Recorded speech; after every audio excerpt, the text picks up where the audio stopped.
Now, to begin with, first of all, let us discuss the age to which he belongs. All right. So the spelling, as you know, that the spelling is William, William, and Shakespeare is Shakes, Shakespeare, Pear, and then E. All right. So William Shakespeare. Now he was born in the year 1564 and died in 1616. Okay. So according to his date of birth and date of death, where can we situate him?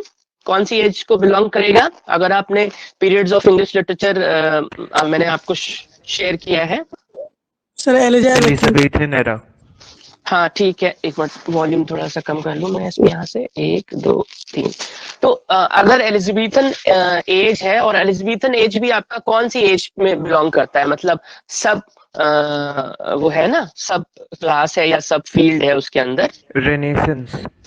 Very good very good. तो renaissance कहिए, Renaissance कहिए। तो Renaissance जो as है आपका 1500 से 1660 तक है, और 1500 से 1660 का अगर टाइमलाइन आप देखेंगे तो we will find that yes 1558 से 1603 के बीच में we have this William Shakespeare, जो कि लार्जली एलिजाबेथन एज को बिलोंग करेंगे, और थोड़ा सा उसके बाद में अगर आप देखें he would also belong to the Jacobean age, क्योंकि 1603 से 1625 तक जैकोबियन एज है, और इनके जो डेट ऑफ डेथ है वो 1616 है। पर जैसा कि मैंने आपको बताया था, that is one criteria. So as per his dates, यानी कि बर्थ और डेथ के according we can see him कि रेनेसा एज में आते हैं। So is the renaissance play right. एक वर्ड होता है प्ले राइट, PLAYWRIGHT,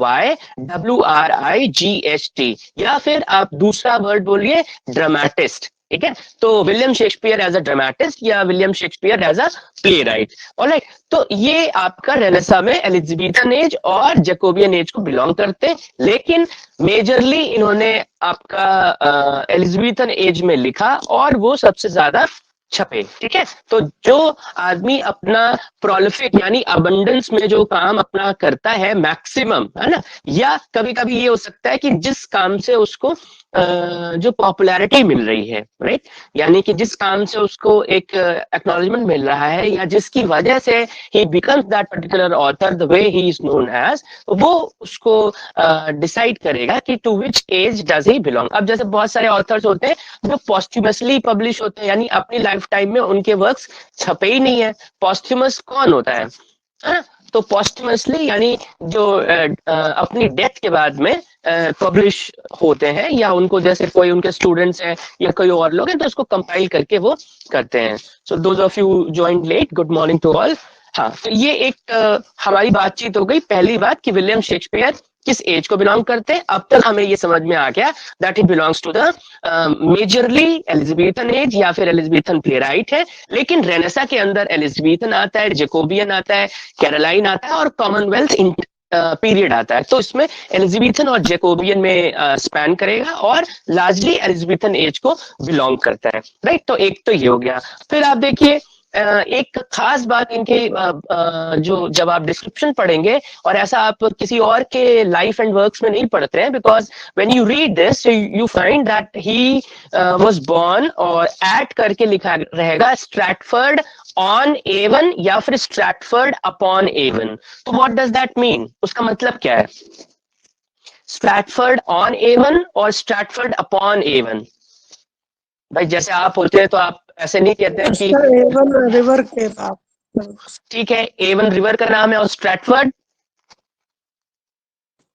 विलेज है, वो जगह का नाम हो गया, जो सिटी है, जो टोपोस की बात है, यानी जो प्लेस की बात हो रही है। तो स्ट्रैटफोर्ड एक जो प्लेस है वो रिवर एवन जो नदी है उसके उस पे है ऑन दैट पर्टिकुलर, तो इसलिए स्ट्रैटफोर्ड अपॉन एवन कहा जाता है। तो और एक चीज इसीलिए इनको बार्ड आप समझते हैं ना, स्वान, SWAN, हंस, है ना, तो बार्ड जो है इनको एक नाम से अक्सर बुलाया जाता है, बार्ड ऑफ एवन। ठीक है, BARD ऑफ एवन। तो ये नाम याद रखिएगा शेक्सपियर का।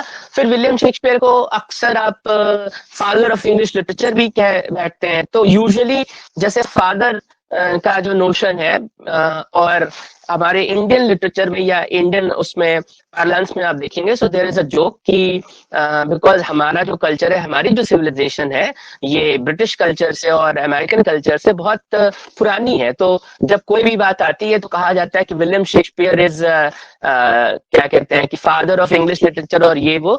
तो दूसरी चीजों को लेकर ये कहा जाता है कि अगर इंग्लिश लिटरेचर में या कोई और लिटरेचर में या थ्योरी में या क्रिटिसिज्म में अगर उनके पास father and mother of so and so है, तो we have the grandmother and grandfather of so and so, because हम लोग बहुत पहले से और हर चीज का हमारे यहाँ पे शास्त्रों में, वेदों में और सब जो बुक्स हैं उस पे ऑलरेडी मेंशन्ड है या उन चीजों की बातचीत हो चुकी है। तो ये एक बेसिक जोक कहा जाता है। खैर, that is another thing. Now you see he was married to Anne Hathaway, ठीक है, एन हैथवे थी, और Anne Hathaway now he had 3 children, और इन 3 चिल्ड्रन में से आपको देखिए 2 ट्विंस थे और एक आपका ये, so the names they go like this, that is Susanna और हैमलेट। एक नाम था HAMNET, और इसी से मिलता जुलता आपने प्ले का नाम सुना है हैमलेट, HAMLET। तो जैसे मकबेथ करेंगे, ओथेलो करेंगे और हैमलेट है, वो ये सारे जो क्लब करते हैं आप ट्रेजेडीज में क्लब करते हैं। तो ड्रामा का जो एक बेसिक वो है, तो ड्रामा में जो मेजर टाइप्स हैं, एक आपका ट्रेजेडी हो गया, then you have comedy, and the third being the tragicomedy, और बाकी और भी बहुत सारे टाइप्स हैं और चीजें हैं, बट वो आप आगे सीखेंगे। But he was married to Anne Hathaway, और यहाँ पे हैमलेट जो है वो नहीं बचता है, और सुजाना और जो दूसरे ट्विंस हैं, ट्विंस का नाम है जूडिथ और हैमलेट। और इसी से मिलता जुलता आप एक और बात ध्यान में रखें कि देयर हैज बीन ऑल्सो ये एक एस्से है, आप आगे चल के हो सकता पढ़े, वर्जीनिया वुल्फ ने लिखा है। Virginia Woolf 20th century writer है, उन्होंने एक एस्से लिखा है जूडिथ शेक्सपियर, ठीक है। और जूडिथ आपको पता है कि इनकी चिल्ड्रन में से एक नाम आपका जूडिथ भी है। तो वी हैव 3 सुजाना, तो सुजाना से मिलता जुलता ऐसा तो कोई वो अकाउंट नहीं है, लेकिन जूडिथ के नाम पे जूडिथ शेक्सपियर एक ऐसे लिखा है वर्जीनिया वुल्फ ने, और हैमलेट से मिलता जुलता हैमलेट, LET है, वो प्ले का नाम है, आपका ड्रामा का नाम है, ठीक। तो उसमें जूडिथ शेक्सपियर में ब्रीफली अगर मैं आपको मेंशन करूं कि इन्होंने क्या कहा है, सो द थिंग इज कि वहां पे ये बताते हैं कि अगर शेक्सपियर की ये जो फिक्शनल सिस्टर जूडिथ, जिसको वुल्फ अकाउंट यहाँ पे कहती हैं, तो वो ये कहती हैं कि अगर शेक्सपियर की सिस्टर होती, ठीक है, और वो basically she was far more talented than Shakespeare, so had it been that she got the same opportunity as Shakespeare, she would have been say a bigger or even more successful as a dramatist or as a playwright। कहने का मतलब ये जो आपको gender वाली जो बात है यहाँ पे कि मेल और फीमेल को क्या चीजें एक्सटेंड करी जाती हैं, जैसे पहले टाइम में सबसे पहले उनको राइट टू एजुकेशन नहीं था, हाँ, एक तो पढ़ने को नहीं मिला, ठीक, अगर पढ़ने को मिला तो लिखने को नहीं मिला, लिखने को मिला तो छपने को नहीं मिला, छपने को मिला तो जो भी वो छपते थे तो उनका जो वो क्या कहते हैं क्रिटिकल अक्लेम होता था वो बहुत सही नहीं होता था, बिकॉज सारे मेल ऑथर्स सारे लोग होते थे, और अगर फीमेल ऑथर की कोई राइटिंग अगर पब्लिश होती है तो उसको बहुत इल रिसीव करते थे, that was not very well received, it was ill received, है ना। तो ये थोड़े से एक इनका ये। अब जो सबसे इंपॉर्टेंट बात है जो यूजुअली कहीं होती नहीं है, वो ये कि 3 ऐसे प्राइमरी रीजंस हैं जिसकी वजह से शेक्सपियर है, ठीक। अच्छा, पहले तो एक बहुत सारे ये भी है, एक फिल्म है इनकी बहुत अच्छी, दैट इज एनोनिमस, ठीक है। एनोनिमस उसमें ये बताता है, जो डायरेक्टर क्या कह रहा है कि जो सारे प्लेज इन्होंने लिखे हैं वो इन्होंने लिखे ही नहीं है, ठीक है। ऑथरशिप के ऊपर उसमें क्वेश्चन है कि शेक्सपियर का कोई भी प्ले शेक्सपियर ने नहीं लिखा है। तो वो फिल्म जब आप देखेंगे तो थोड़ा उसमें समझ में आएगा, वो एक दूसरी बात है, बट अभी तो हम यही मानते हैं, यही जानते हैं कि हाँ शेक्सपियर ने कितने प्लेज लिखे हैं। How many plays has he authored?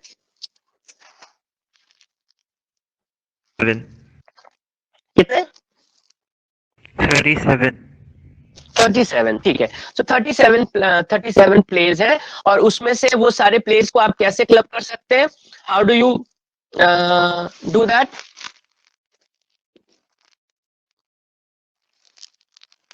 यानी अगर उसको डिवीजन आप करें तो डिवीजन में कैसे आप डिवाइड करते हैं उन प्लेस को? 37 को अगर आप Tragedies, category wise, comedies, Four tragedy, sir. ठीक है, tragedies, tragedy, comedies, comedy, satire what else, movies, what else, Tragic comedy. That is fine, what else? एक कैटेगरी और भी है, हिस्ट्री प्लेज, ठीक है।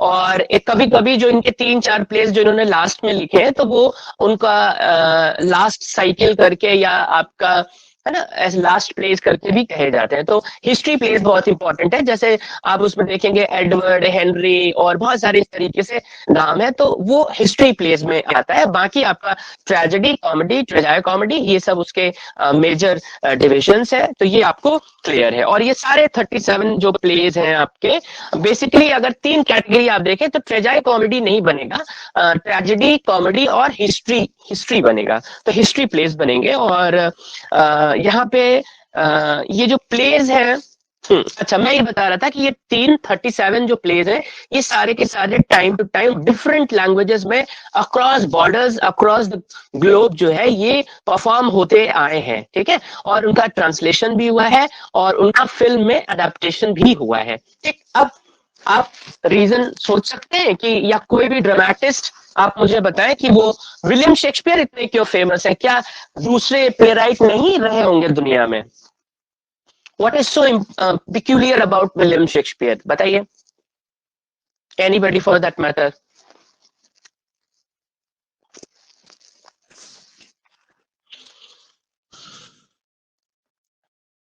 the Any depth thoughts? into the human psyche. That is fine. तो depth तो बहुत से लोगों ने किया है, आई थिंक शुभम ने शायद बोला था, जिन्होंने भी बात करी है। बताइए।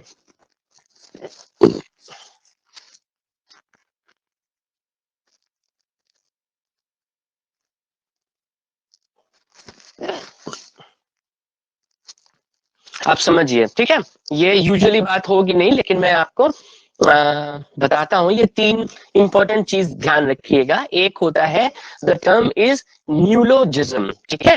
न्यूलोजिज्म जो एक वर्ड है, न्यू मतलब न्यू है ना, लोगोस और तो मतलब टू स्टडी। तो ये जो art of coining new words है, सो दैट इज न्यूलोजिज्म। कहने का मतलब William Shakespeare is by far one of those eminent author और दैट प्लेराइट जिन्होंने इंग्लिश लैंग्वेज को, फॉर एग्जांपल अगर एक रेपर्टुआ है, एक आपके जैसे तर्कश में तीर है, तो सपोज आज में है 5, ठीक है। तो विलियम शेक्सपियर के आने से 5 + n, ठीक है, he added to the corpus of English, he added to the corpus of this particular language। तो कहने का मतलब जब आप बहुत सारे जो पॉपुलर आपके प्रोवर्ब्स हैं, सेइंग्स हैं, है ना, लोकोक्तियां, सूक्तियां, और ये जो डेली आप कॉमन पार्लांस में जो बहुत सारे कोट्स यूज करते हैं, that is the gift of expression from William Shakespeare. एक ये, और दूसरा ये कि उन्होंने लैंग्वेज के टर्म्स में बहुत सारे नए वर्ड्स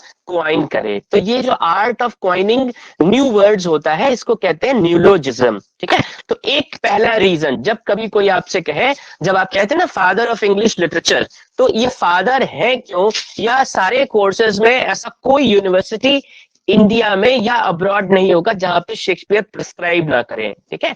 तो व्हाई इज इट सो? तो पहला रीजन ये है, बिकॉज इनका contribution when it comes to this English language, English literature, ये बहुत ही पैरामाउंट है, ये बहुत ही एकदम एपेक्स, एकदम शिखर का है। तो पहला रीजन आपको दिमाग में आना चाहिए, लिख भी सकते हैं आप लोग, नोटबुक रखा करें, न्यूलोजिज्म, है ना।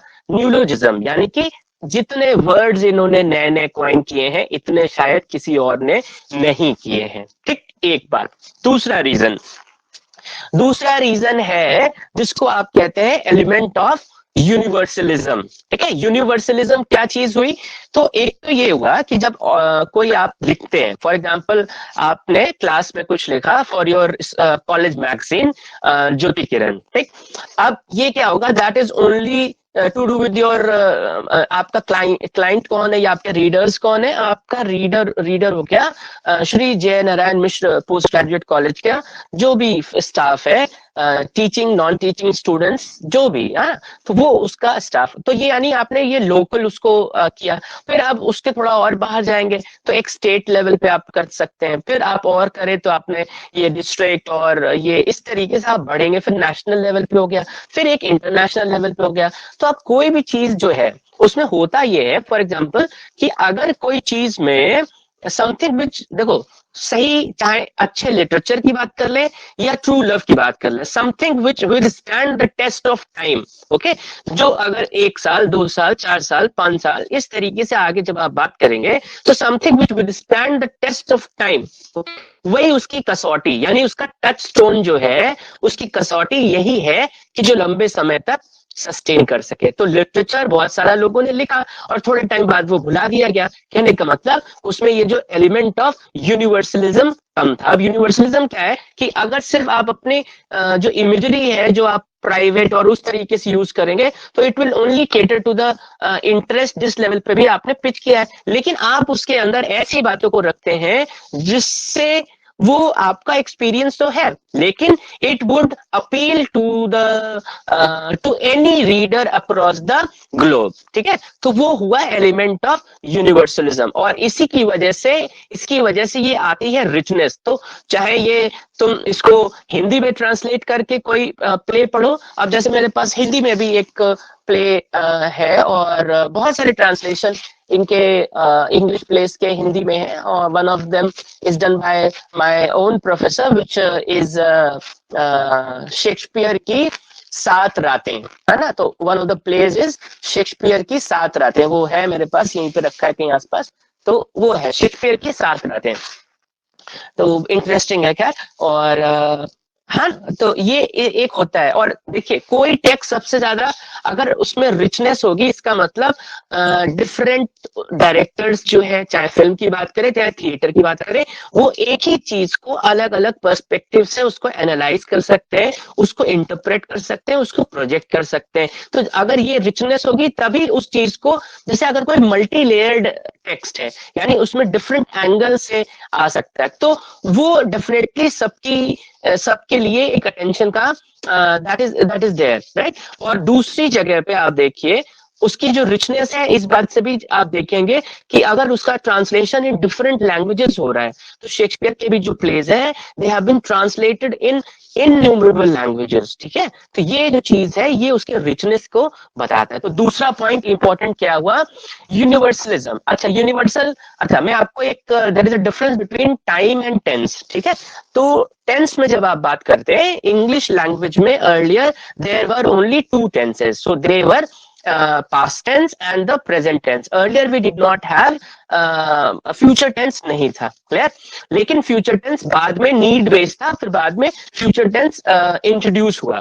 अब दूसरी चीज ये है कि ये तो हो गया टेंस की बात। तो टेंस जो होता है टाइम के बारे में बताता है, यानी पास्ट टाइम के बारे में, प्रेजेंट के बारे में या फ्यूचर टाइम के बारे में, तो वो टेंस हो गया। तो टेंस जो है आपकी ग्रामेटिकल कैटेगरी है, लेकिन टाइम जो है वो अनग्रामेटिकल कैटेगरी है, ठीक है। तो वो टाइम के बारे में आप पढ़ते हैं, फिजिक्स में पढ़ते हैं, ये इंग्लिश में नहीं पढ़ते हैं, यहाँ पे आप टेंस के बारे में पढ़ते हैं। तो पहला डिफरेंस क्या है कि टाइम अनग्रामेटिकल कैटेगरी है और टेंस जो है वो ग्रामेटिकल कैटेगरी है। दूसरा डिफरेंस क्या है, जब टाइम की बात आप करेंगे तो एक तो ये है जब जिसको जैसे आप प्रेजेंट इंडेफिनिट में कहते हैं यूनिवर्सल ट्रूथ, जैसे आप कहेंगे the sun sets in the east और वेस्ट,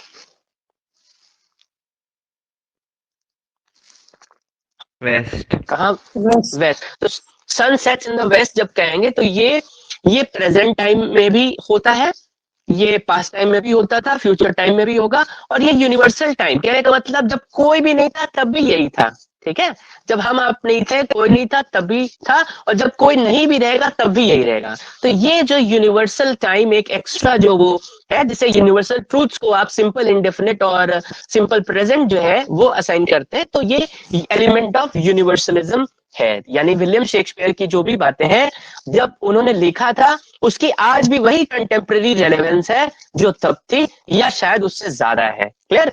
और आप देख सकते हैं कि अपने टाइम में कैसा लिख गया कि वो आज भी इतने सालों के बाद में भी जो है, after so many years, even now it is so significant and relevant, right?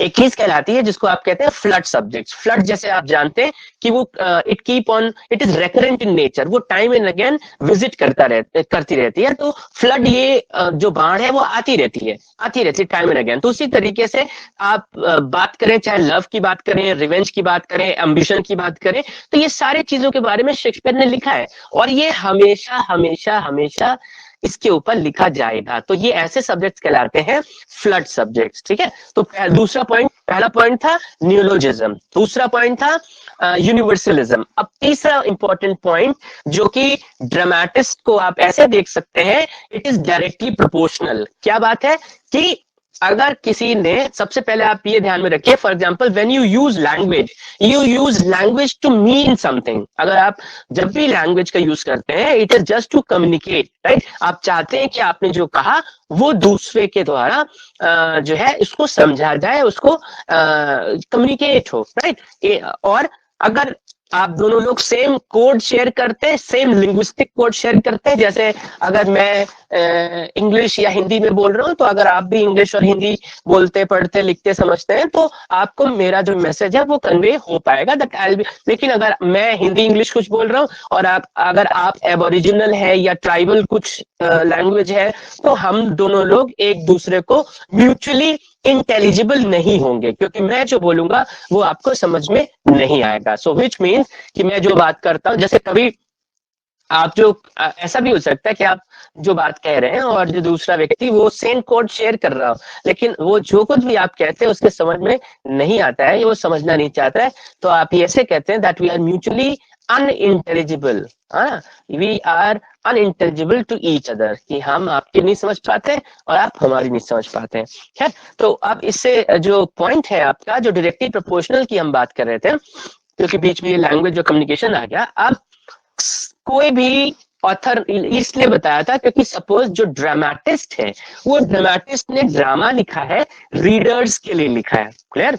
और रीडर्स के लिए लिखा है, which means it is meant to be read. लेकिन एवरी ड्रामा, वो लिखाई नाटक इसीलिए लिखा गया है ताकि वो खेला जा सके। कहने का मतलब उसका मंचन हो सके, यानी कि द वर्ड इज स्टेज वर्दी। तो बहुत सारे ऐसे प्लेस हैं, जैसे उसमें जो एलिमेंट, जैसे एक प्रोटोकॉल है कि आप बहुत ज्यादा ये जो ब्लड शेड और ये सब आप थिएटर में नहीं दिखा सकते, वायलेंस और ये ब्लड शेड वगैरह नहीं, तो वो उसको अवॉइड करते हैं, या इस तरीके के जो प्लेस है वो बहुत ज्यादा सक्सेसफुल नहीं हुए, तो इसलिए वो प्ले राइट भी सक्सेसफुल नहीं हुए। तो ऐसी कोई भी चीज जो विलियम शेक्सपियर ने लिखी हो, वो स्टेज वर्दी है। ठीक है, दैट इज वर्थ स्टेजिंग, जिसको खेला जा सकता है, जिसका मंचन हो सकता है। और उसके लिए एक शब्द थिएटर की लाइन में टेक्निकल टर्म है कि माउंटिंग जैसे कहते हैं, माउंटिंग कहने का मतलब इट वाज स्टेज्ड, यानी कि Shakespeare plays they have been mounted. कहने का मतलब कि सारे के सारे प्लेस जो है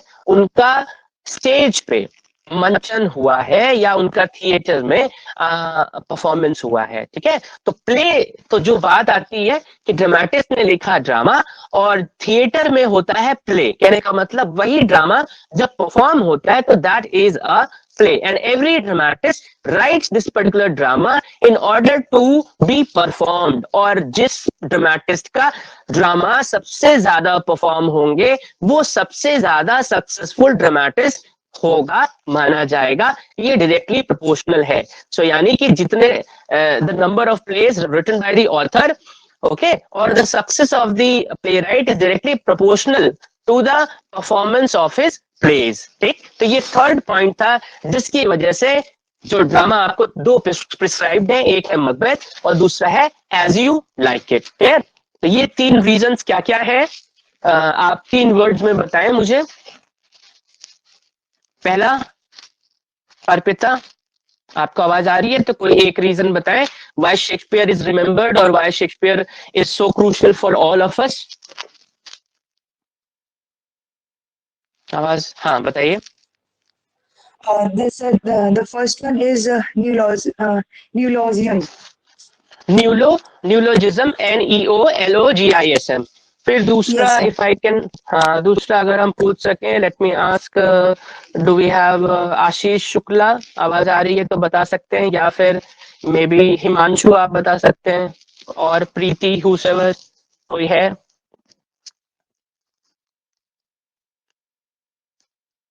किसी को आवाज आ रही हो तो बता सकते हैं। सेकंड रीजन क्या है? Sir universalism. यूनिवर्सलिज्म, ठीक है। Third reason? थर्ड रीजन ये है कि माउंटिंग, यानी कि स्टेजिंग, यानी जितने सारे प्लेस जो है वो स्टेज वर्दी हैं, और हाँ, और उन पे स्टेजिंग होती है, तो उसके लिए टेक्निकल वर्ड याद रखिए, माउंटिंग, यानी कि उनके प्लेस माउंट हुए हैं, कहने का मतलब उनके प्लेस परफॉर्म हुए हैं, ठीक है। तो ये 3 रीजन है जिसकी वजह से शेक्सपियर आप पढ़ते हैं और हम पढ़ाने की कोशिश करते हैं।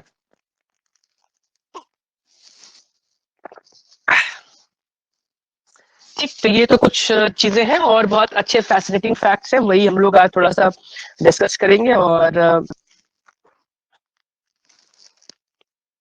अब इसमें जब आप बात करेंगे आगे चल के हम देखेंगे, आज बल्कि आप ये देख सकते हैं कि जो प्लेस शेक्सपियर के जो प्लेस पब्लिश हुए थे वो उनके 2 एडिशंस हैं, या वो 2 तरीके की किस तरीके से प्रिंटिंग होती थी। तो एक कहलाता है फोलियो एडिशन और एक कहलाता है क्वार्टो एडिशन, ठीक है। एक कहलाता है फोलियो, FOLIO, क्वार्टो, QUO, नहीं क्वार्टो, आप स्पेलिंग क्वार्टो बोलते समय से, तो क्वार्टो एडिशन है और फोलियो एडिशन है, ठीक है। तो ये चीजें जो है आपको देखनी पड़ेंगी, आज आप देखिएगा, कल मुझे बताएगा कि इनसे आप समझते क्या है, ठीक है।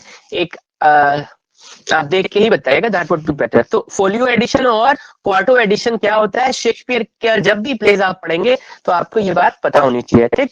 अब जो इनका फैमिली ट्री है, जो इनकी पेडिग्री की बात करें, तो विलियम आपको पता है he was married to Anne Hathaway. अब इनके जो 3 जो बच्चे थे, सुसाना, हैमलेट और जूडिथ, अब इनके भी फर्दर और बहुत सारे आगे चलता है, तो वो अभी हम नहीं देख रहे हैं। And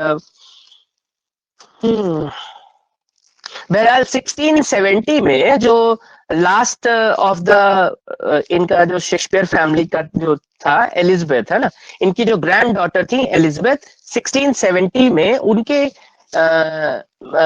pass when she passed away, तो उसके बाद इनका फैमिली ट्री फिनिश हो जाता है। और एलिजाबेथ ये बेसिकली सुसाना का जो हस्बैंड जॉन हॉल था, उनसे ये इनको जो थे, जॉन बर्नर्ड था, एलिजाबेथ थी और टॉमस नैश, ये एलिजाबेथ बेसिकली इनसे ये था। तो एलिजाबेथ था ना, she was a grand daughter of William Shakespeare.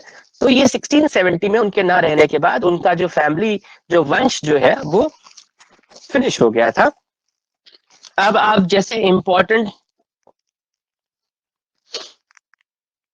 अब जैसे मैं आपको ये कुछ इमेजेस जैसे दिखाते चलूं, फॉर एग्जांपल ये देखिए, ये शेक्सपियर का बर्थ प्लेस है, alright, so this is Shakespeare's birth place, alright. Then we have Anne Hathaway का जो कॉटेज है, एन हैथवे का कॉटेज ये रहा, ठीक है, जहां पे ये लोग रहते थे, फाइन।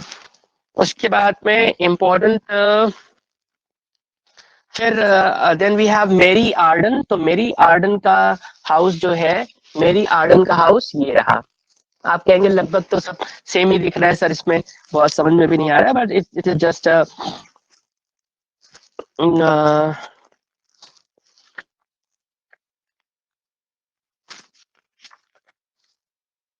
फिर होली ट्रिनिटी चर्च भी है। देन वी हैव दो स्ट्रैटफोर्ड बस्ट जो है शेक्सपियर का, ये देखिए विलियम शेक्सपियर का सिग्नेचर, देखिए विलियम शेक्सपियर का signature, alright. Then we have ये जो द स्ट्रैटफोर्ड जो बस्ट बना है, ये विलियम शेक्सपियर का एक ये चीज है, हाँ? आप लोग छोटी क्लास में थे तो बहुत सारी चीजें ऐसे पढ़ते थे जो जिसमें बहुत सारे इलस्ट्रेशंस होते थे, तो बड़ी क्लास में भी बहुत सारे इलस्ट्रेशंस की बुक्स होती हैं, ऐसा नहीं है। ये कुछ चीजें आई हैं, उसके बाद में डिटेल में तो आप पढ़ सकते हैं। और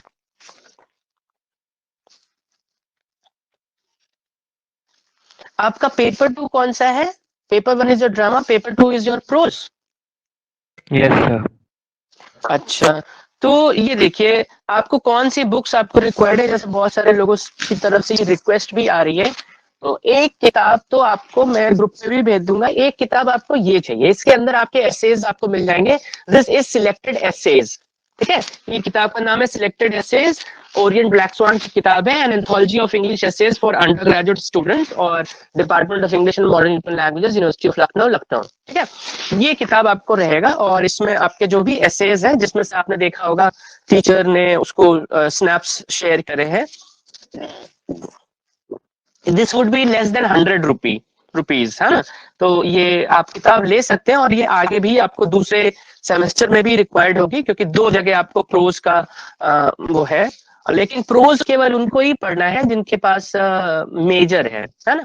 माइनर स्टूडेंट को इस सेमेस्टर में तो प्रोज पढ़ना नहीं है, उनको सिर्फ पेपर 1 ड्रामा पढ़ना है, ठीक। एक तो ये बात हो गई। अब पेपर 1 की बात करें और पेपर 2, दोनों ही पेपर जो है, दोनों पेपर में आप एक बुक कॉमन है, वो जब से लेकर जब तक आप पढ़ेंगे इंग्लिश आपको हमेशा लगेगी, दैट इज पहला तो एक है आपका ग्लॉसरी ऑफ लिटरेरी टर्म्स, यानी जो एमएच एब्राम्स की जो ग्रीन वाली बुक है उसमें ये सारे आपके टर्म्स मिल जाते हैं। शुरुआत से पहले दिन से बता रहा हूँ, इंपॉर्टेंट बुक होती है, सब पेपर में आपको लगेगी। और फिर है आपको देखिए मकबेथ आपको लेना है, और अगर एज यू लाइक इट लेना है तो मुझे, अगर आप ऑनलाइन मंगाना चाहते हैं तो फिर मैं वैसे बता सकता हूँ, ऑफलाइन अगर लेंगे तो जो हमारे स्टोर में अवेलेबल होगा उसको बता सकते हैं। यूजुअली सबसे ज्यादा, मतलब अगर आप देखें, मैं आपको एक ऐसी बुक बताऊंगा जिसमें नोट्स भी होंगे, एसेस भी होंगे और स्टडी में I will tell you a book which has both the study material as well as the text, ठीक है। तो एक ऐसी किताब खरीदो जो अपने आप में कंप्लीट हो, मैं उसका पब्लिशर देख के बता दूंगा।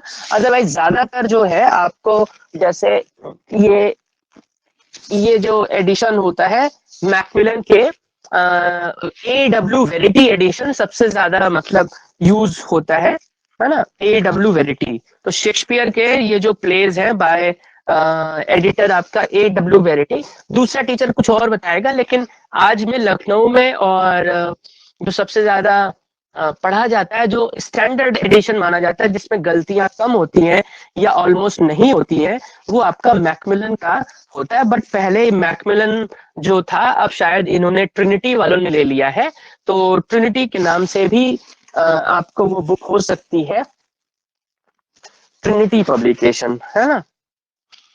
और वो सेम चीज आपको मैकमिलन वाला जो है वो ट्रिनिटी में मिल जाएगा। तो और एक स्टूडेंट एडिशन होता है सुरजीत पब्लिकेशन, सुरजीत पब्लिकेशन में भी काफी चीजें रहती है, बट मैं आपको थोड़ा और अच्छी कोई किताब बताना चाहता हूँ जो और कम पैसे की होगी और ज्यादा अच्छी होगी, वो मैं देख के आपको बताऊंगा। थोड़ा सा उसको देखना पड़ेगा कि अभी में कौन सा है, और उसके अंदर सब कुछ यानी नोट्स भी रहेगा। देखो शेक्सपियर के लिए पढ़ने के लिए ये इंपॉर्टेंट है कि उसके एनोटेशंस बहुत इंपॉर्टेंट है, यानी इधर आप पढ़ रहे हो तो पीछे उसके रेफरेंसेस और वो सारी वर्ड मीनिंग्स और ये सब जब तक नहीं होगा तब तक थोड़ा सा डिफिकल्ट होता है कि आप उसको समझें। एलिजाबेथन इंग्लिश है, बहरहाल ऐसा कोई दिक्कत नहीं है। तो 3 किताबें ही हैं बेसिकली। आपको अगर सिलेबस आप देखते हैं तो मकबेथ, विलियम शेक्सपियर का मकबेथ एक किताब है। अब ये पब्लिशर कौन सा लेना है ये डिसाइड करना पड़ेगा। और दूसरा है विलियम शेक्सपियर का एज यू लाइक इट, ठीक है। तो 2 टेक्स्ट आपको रिक्वायर्ड है। अब एक चीज, इससे पहले कि आप ये खरीदें, मैं आपको एक चीज और बता सकता हूँ, वो ये कि the complete works of William Shakespeare भी आता है, ठीक है। तो उसके अंदर आपको पूरे जितने प्लेस हैं शेक्सपियर के वो सब आपको एक साथ मिल जाएंगे, तो वो भी मिल जाएगा। और हम देखते हैं कि अगर आपको ऑनलाइन हो पाता है तो हम आपको वो दे सकते हैं, अगर आप उसको क्या कहते हैं प्रिंट कराना चाहे तो वैसे भी पॉसिबल है। We will see how it complete works वाले में एनोटेशंस नहीं होती हैं। हाँ एनोटेशंस तो नहीं होती हैं, लेकिन यही चीज है।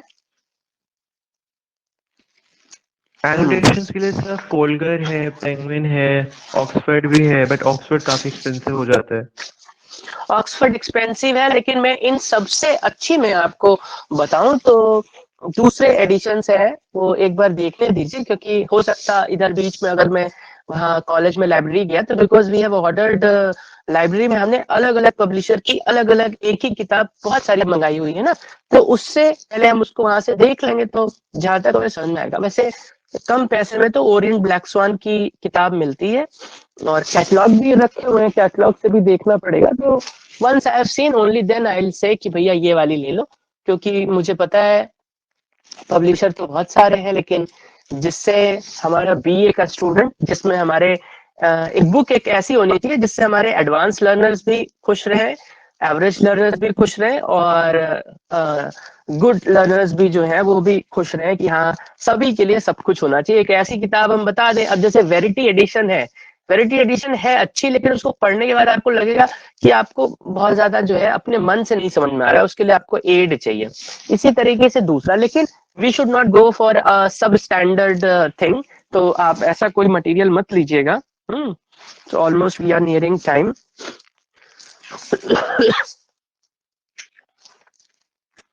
और आपको क्या बताऊं, और इसका जो सीक्वेंस है, क्रोनोलॉजी है या कुछ जो फैसिनेटिंग फैक्ट्स हैं, तो वो फिर हम आपको ग्रुप पे शेयर कर देंगे। और जैसा पिछली बार किया था कि पहले पेपर 1 किया था, which is to be attended by both major and minor students, तो कोशिश ये रहेगी, अब देखते हैं कि संडे के बाद कैसा आता है। अगर ऑनलाइन मोड आता है, ऑफलाइन मोड आता है तो कॉलेज में मिलेंगे, और अगर ऑनलाइन रहता है तो यहीं से बातचीत होगी, है ना।